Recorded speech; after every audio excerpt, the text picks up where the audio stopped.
hemos llegado al final del año en el Centro Cultural Capitana del Valle, su versión virtual.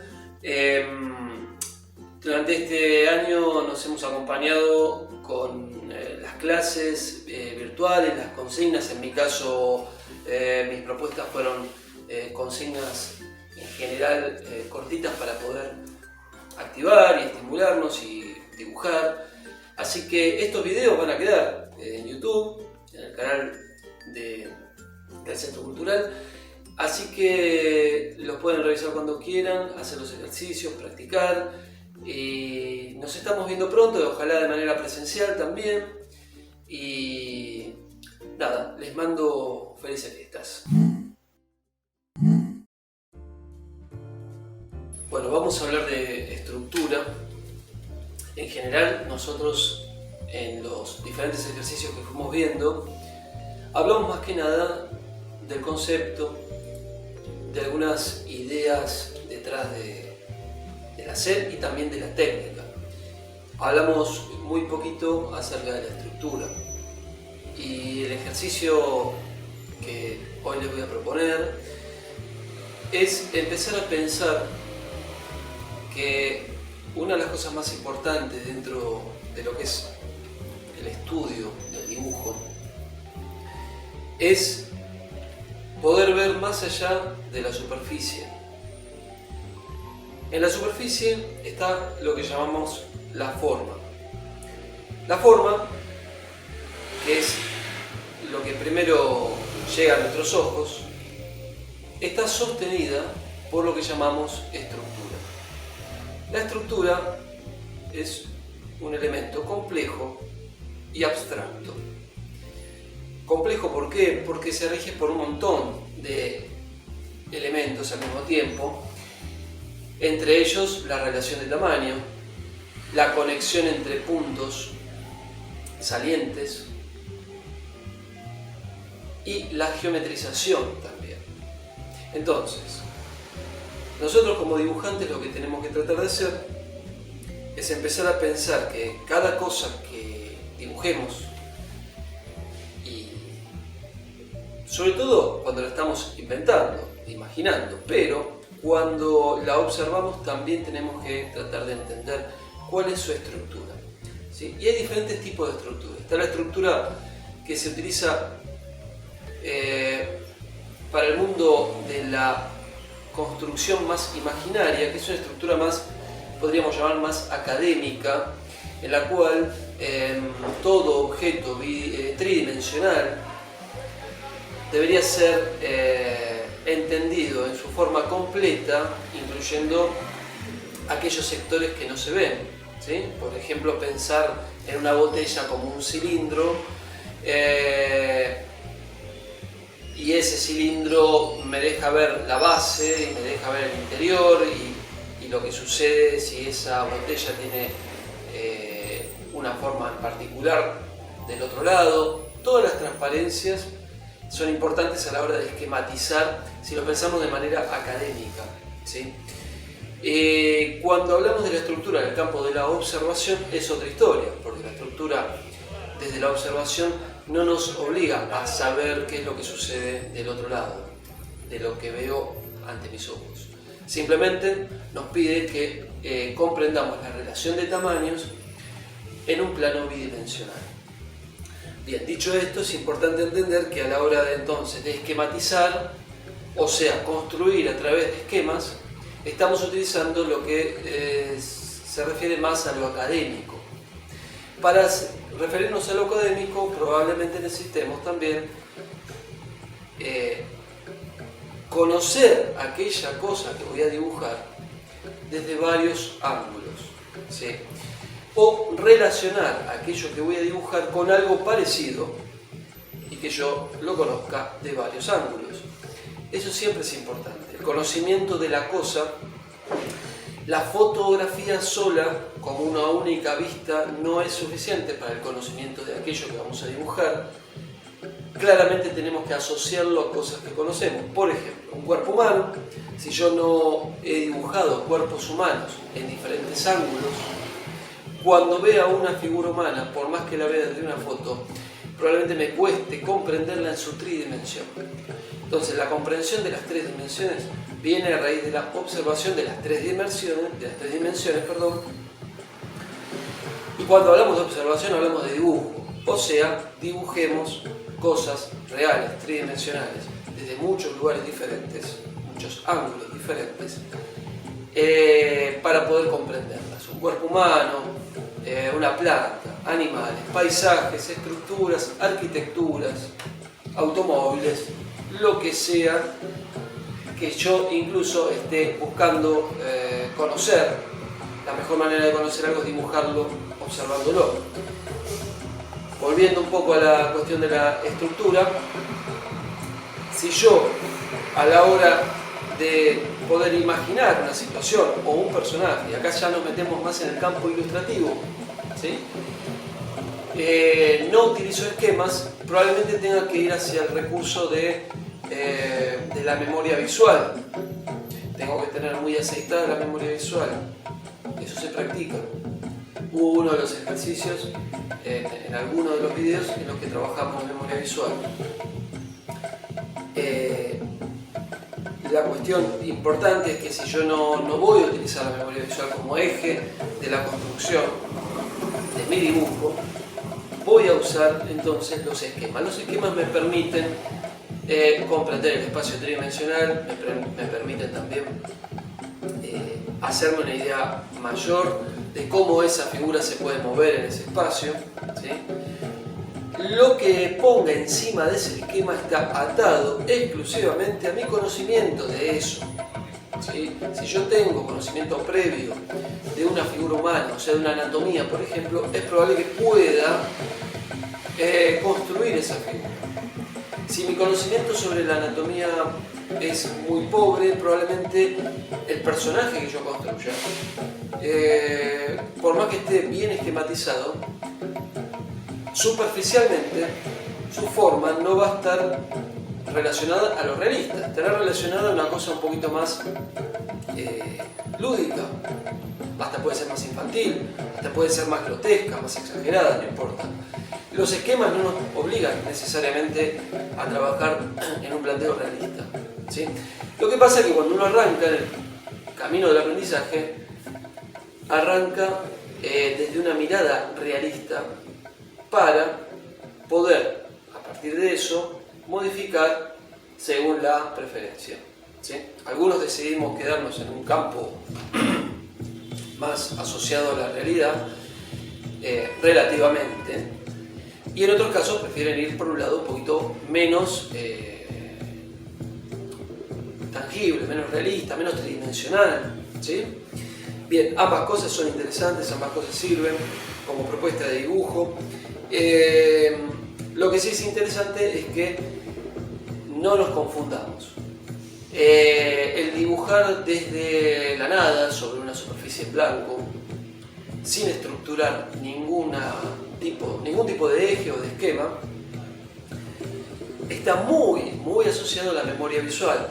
¿Qué quiere decir? Uno construye la imagen en la cabeza y la puede volcar, aunque no haya hecho ningún esquema.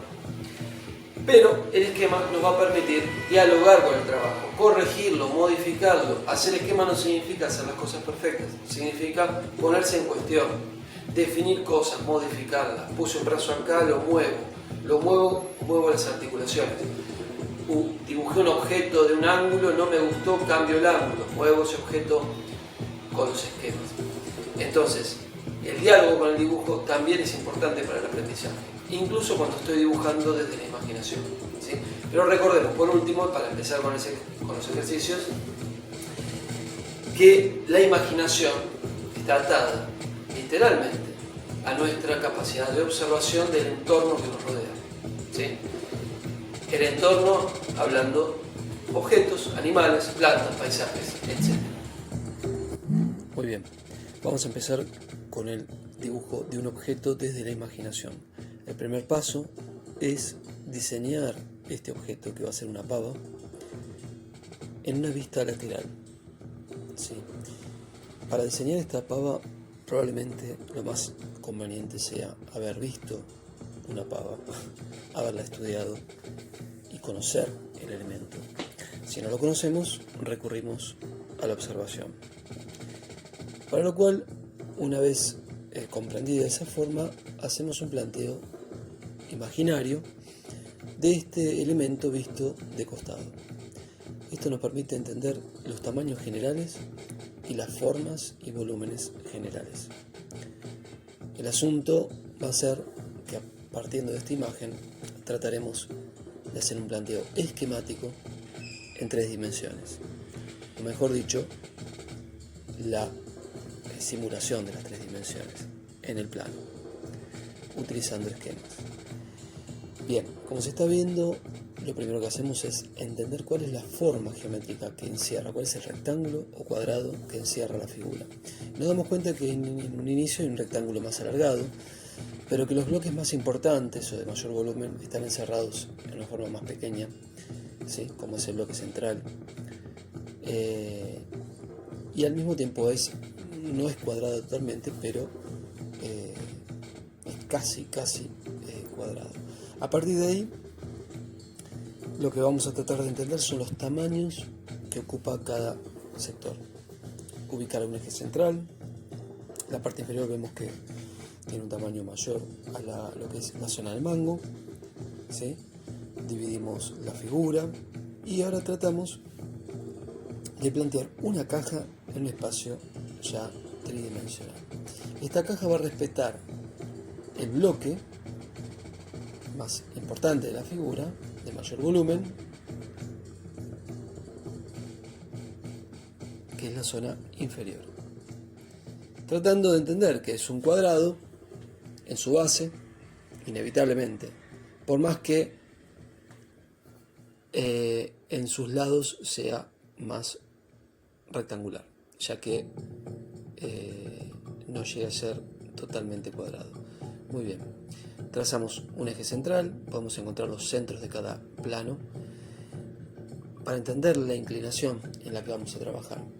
Y también trazamos la forma, mejor dicho, el tamaño que va a tener la boca de la pava, que va a ser más chico que la base. La base es la que me marca el tamaño máximo, que ya está en esta caja dibujado.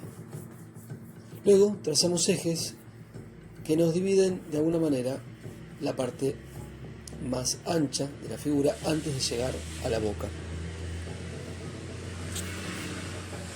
A partir de ahí vamos a tratar de entender lo siguiente. Si yo quiero dibujar una forma circular en un plano rectangular, cuadrado más bien, trazo algunos ejes diagonales como estos que me van a ayudar a centrar la forma circular. Cruzo los ejes por el centro, corto las puntas con diagonales y después conecto con una sucesión de líneas diagonales muy breves estos puntos para generar la sensación de círculo, de un círculo que en realidad no está frontal a mí, sino que está apoyado en un plano inclinado.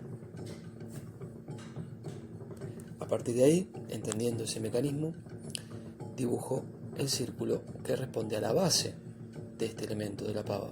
Recuerden que estamos en un tratamiento esquemático, que es una construcción desde la imaginación a través de esquemas más bien académicos, con concepto académico.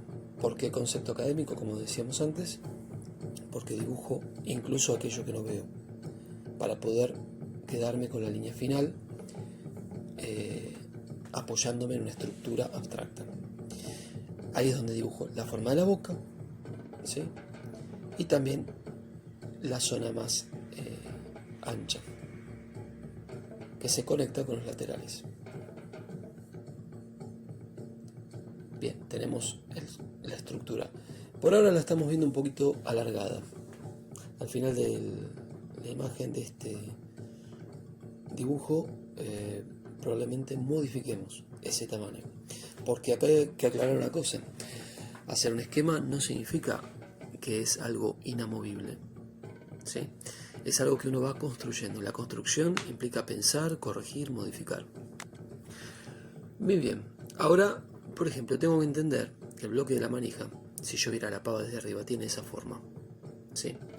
Entonces, como yo tengo una caja inferior, incluyo en la parte superior la caja que contendría,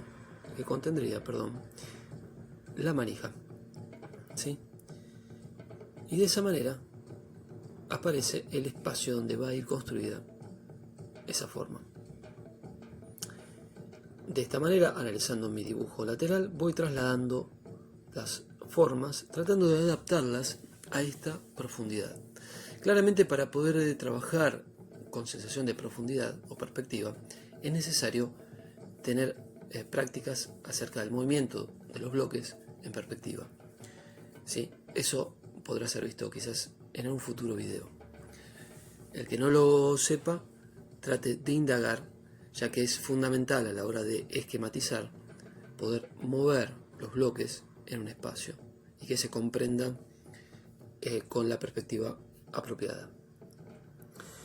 Eso siempre y cuando hablemos de la creación desde la imaginación y buscando un tipo de dibujo convencional, o sea, reconocible, ¿sí? Reconocible y relacionado con, entre comillas, lo real. Para otro tipo de dibujos los esquemas son diferentes y no tienen por qué ser tan respetuosos de la perspectiva ni de otras estructuras. Muy bien, ahí estoy analizando qué pasa con los tamaños y decido, por ejemplo, achicar la superficie de la pava, ya que en la original se veía que no era tan alargada, ¿sí? Probablemente entonces la caja inicial que yo decidí utilizar para construir este elemento no era lo más conveniente. A partir de tener todo el esquema hecho y todo el dibujo cercano a lo final, puedo ir arriba de mi línea esquemática con la línea final, que es la línea que va a quedar de mi propio dibujo. Aclaro una cosa, para el video yo decidí trabajar con diferentes colores para mostrar los esquemas y arriba con negro para la línea final. En general no es necesario hacer esto, lo que se hace simplemente es que con el mismo lápiz el esquema y las estructuras se hacen de manera muy suave, que solamente las perciba el ojo del dibujante. Arriba de ese esquema, muy suave, se dibuja con más presión, cuando uno ya tiene en claro varios elementos. Por ejemplo, tamaños, relación de tamaños, formas geométricas, ubicación en el espacio, etc.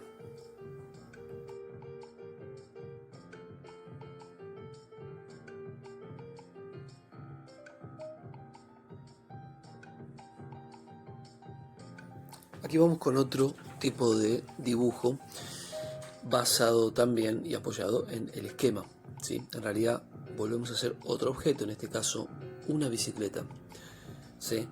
De esta manera, primero hay que comprender la estructura esencial de una bicicleta. Yo en este caso la estoy imaginando y utilizando los recursos que tengo de mi memoria visual, ¿sí? O sea, yo ando en bicicleta, recuerdo cómo es una bicicleta en términos generales. Pero, de no ser así, lo importante primero es ir a observar una bicicleta y entenderla, analizarla.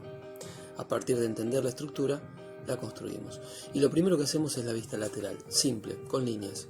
En estas líneas miro y veo, obviamente, las dos ruedas alineadas, el mismo tamaño en este caso, asiento, manubrio y el cuadro, con esa forma triangular de dos triángulos sumados, que me van a permitir conectar el sector de las ruedas. Para lo cual nosotros lo que tenemos ahí es una estructura basada en tres partes. Primero, un rectángulo que contiene las dos ruedas. Segundo, cada rueda, mismo tamaño, y un espacio en el medio más chico que las ruedas, ¿sí? Eso es como la esencia, digamos, el eje mínimo básico para poder construir esta bicicleta. Luego, cada rueda con sus ejes. Y el triángulo y los triángulos del cuadro, ¿sí? Ejes centrales. Teniendo estos tres elementos fundamentales, lo demás se puede deducir de manera un poquito más simple. Eso no significa que sea fácil. Incluso la bicicleta que yo terminaré dibujando aquí tiene algún sector con bastantes problemáticas. acá el tema es el siguiente: uno cuando hace un esquema tiene que trabajar de manera muy suave. Para este video tuve que apretar mucho el lápiz para que se vea, ya que el lápiz dibujado suave con esta cámara no se percibe. Por ende, al dibujar apretando me resulta difícil borrar y modificar, ¿sí? Esto significa entonces que los esquemas básicamente hay que tener en cuenta que son modificables, son totalmente para ser corregidos, ¿está bien? No es algo que quede inamovible. Uno lo hace, se equivoca, lo modifica. En este caso yo no modifiqué por el motivo que recién les contaba. Primer planteo: prisma que contiene las dos ruedas, ¿sí? Con el grosor que le voy a dar a las dos ruedas. Un eje central. Ahora yo sé que esas dos ruedas no ocupan el total, sino que son dos partes y hay una parte en el medio, un vacío en el medio, que es donde va a estar el cuadro. Por ende, acá en este prisma finito y alargado dejo segmentado la parte interna, ¿sí? En los rectángulos que me quedaron para las ruedas hago la división de los ejes, como hice en la vista lateral, a la mitad, teniendo en cuenta el ángulo de la perspectiva. Muy bien, a partir de ahí tiro algunos ejes diagonales que me ayuden a entender la circularidad de esas ruedas y empiezo a darle forma, todavía esquemática, al círculo frontal de cada rueda, ¿sí? Apoyándome en las diagonales y en los ejes.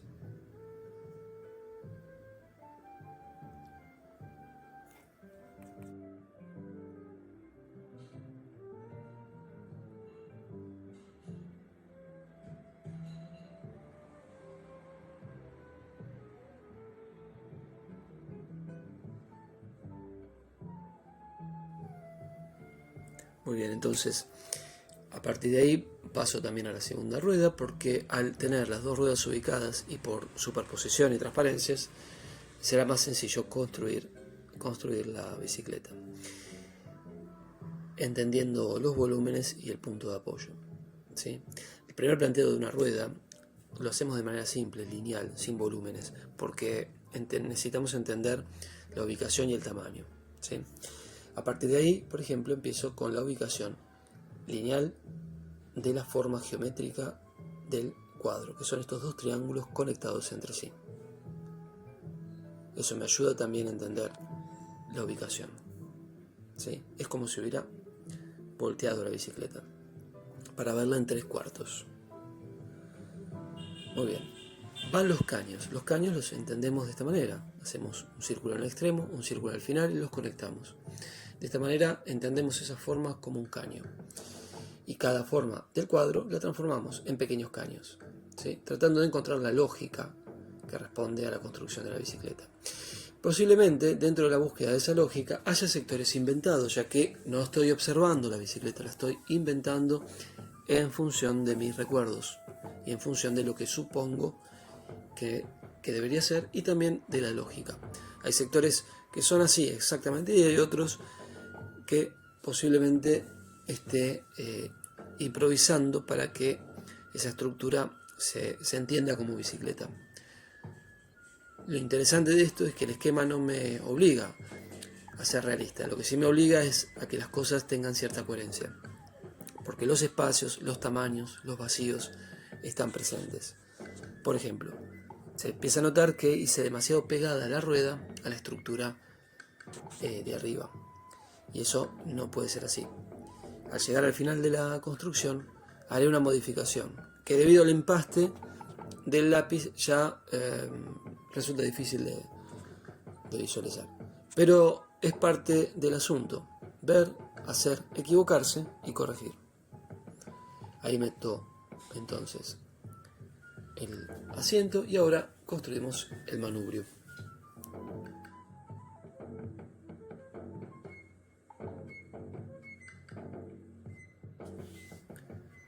El manubrio va arriba de todo lo que ya está planteado. Por eso el mundo del esquema es superposición de volúmenes uno arriba del otro, ¿sí? Por más que ya haya dibujado lo de abajo, tengo que superponer.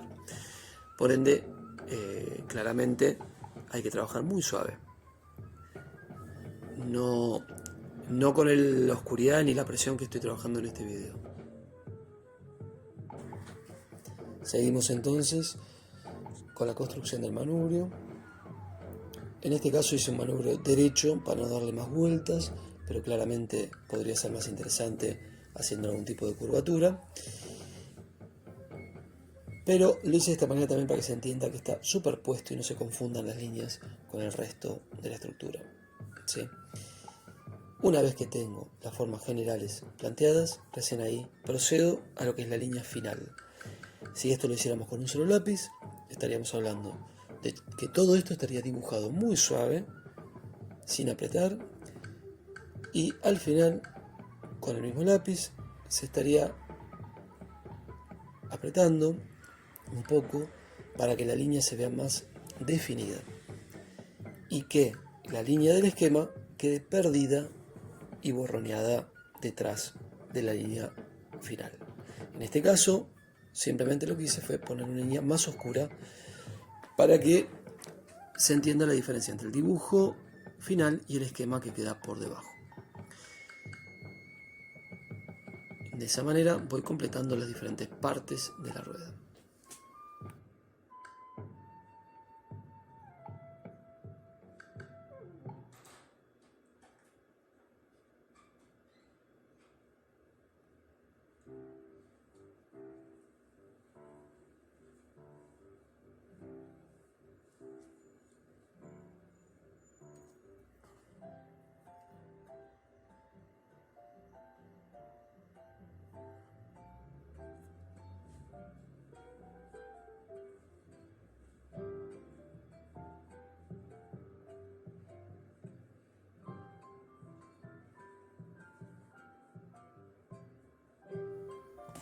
Vamos ahora a plantear el uso de los esquemas en la figura humana, haciendo una mirada muy general, pero para entender el sentido de la utilización de esquemas.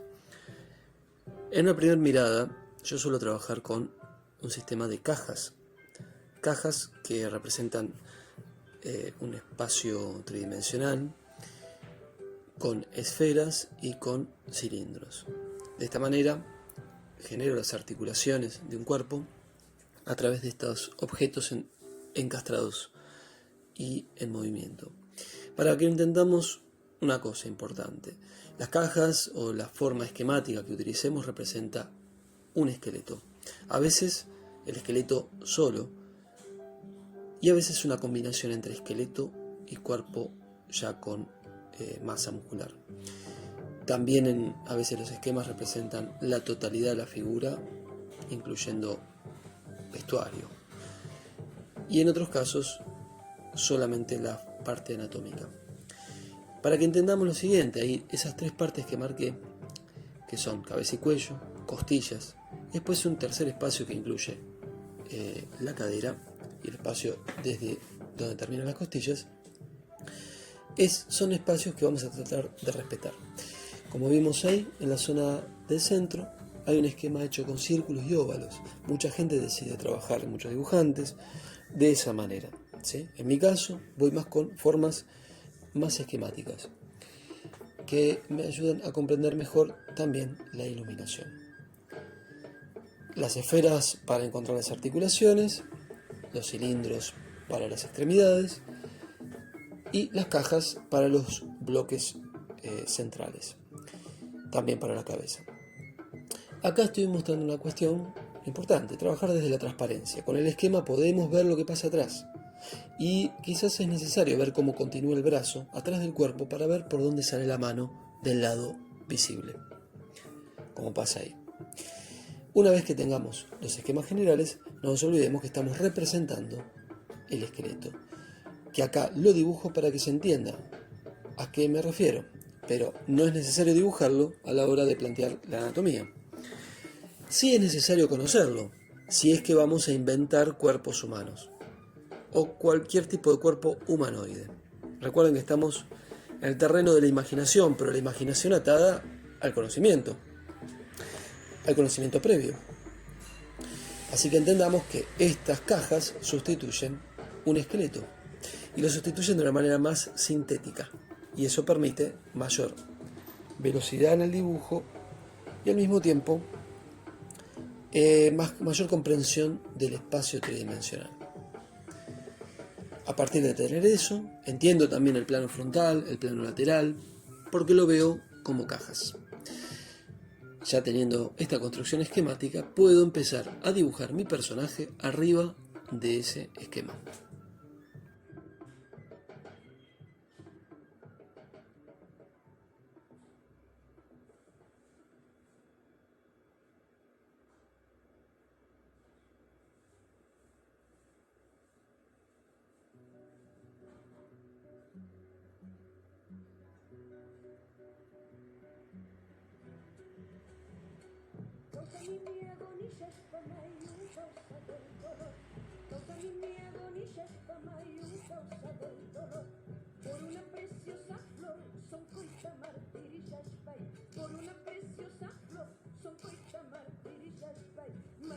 Veamos ahora qué pasaría con un esquema en una cabeza. También importante observar cabezas humanas, reales, de frente, de perfil, de 3/4, desde atrás. Entendiendo eso, hay una serie de esquemas y estructuras que podemos utilizar. Yo suelo usar formas más geométricas y planimétricas, pero hay quienes utilizan óvalos también para construir la forma de la cabeza. En este caso, arrancamos desde un plano dividido por un eje que me va a dar el centro de ese rostro, el espacio geométrico para la nariz, y dividimos también en esas 3 partes, 4 en realidad, que son para la frente, el sector de la nariz y el sector de la mandíbula, y también un sector similar para el volumen del pelo más el cráneo. En este caso tenemos formas esquemáticas simplificadas que nos ayudan a entender dónde están las partes y qué volumen y cómo estos volúmenes se mueven en el espacio, ¿sí? Metemos los ojos los entendemos como esferas, por más que no lo sean exactamente, pero nos ayuda a comprender su volumen, encararlos de esa manera. A partir de ahí ya sé que en los huecos oculares van esas 2 esferas que me ayudan a entender. A partir de este esquema lo que voy a hacer es darle forma. Recordemos que el esquema no es la forma definitiva, el esquema es la base. Arriba de esa base, iré con la forma superficial, que en este caso decidí hacerla más femenina, ¿sí? Esto obviamente es muy relativo, cuánto es femenino, cuánto es masculino, pero hay características que inconscientemente se asocian para un lado o para el otro. En este caso, el mismo esquema nos puede servir para ambos tipos de cabezas, tanto para mujeres como para hombres.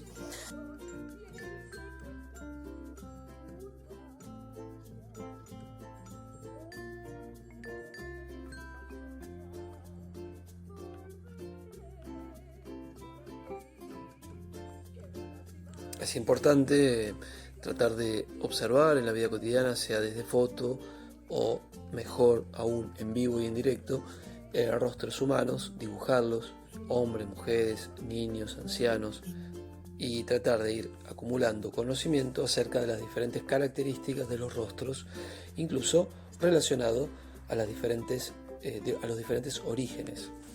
Una cosa importante, ¿es necesario saber cómo es el cráneo humano para poder construir cabezas? Bueno, desde el punto de vista de la imaginación y de la creatividad a la hora de armar un rostro, sería conveniente conocer cómo es el cráneo. Conveniente significa que claramente si voy a hacer un trabajo de tipo más realista, va a ser importante que conozca la forma del cráneo humano, dibujado desde varios ángulos, ¿sí? Como ahí estoy mostrando. Pero si lo que voy a hacer no es tan realista, quizás aún así algo me sirva conocerlo, porque en la medida que uno lo conozca, lo dibuje y lo estudie, lo puede modificar. Estos ejes se trazan entendiendo los volúmenes del propio hueso también.